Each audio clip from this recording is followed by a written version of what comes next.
Present by writer Horil entertainment. बोलो बोलो छठी मैया की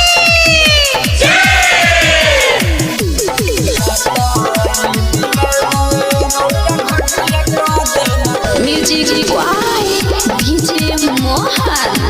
Kalika movie recording studio Sonali.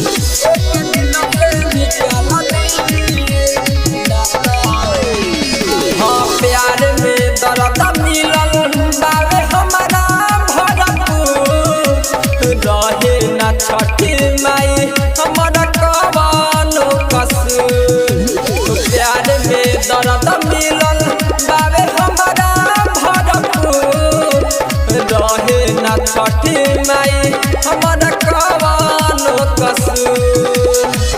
जन सजे के चाहनी उहे हमके बिसर देली। सुनिए छठी माई ओके दिल से निकाल दी ना तो ई दीवाना रौरा शरण में जान दी।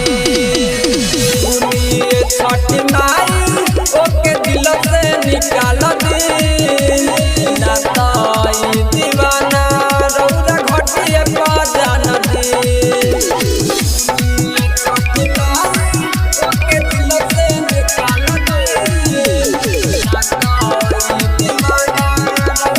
Music by DJ Mohan.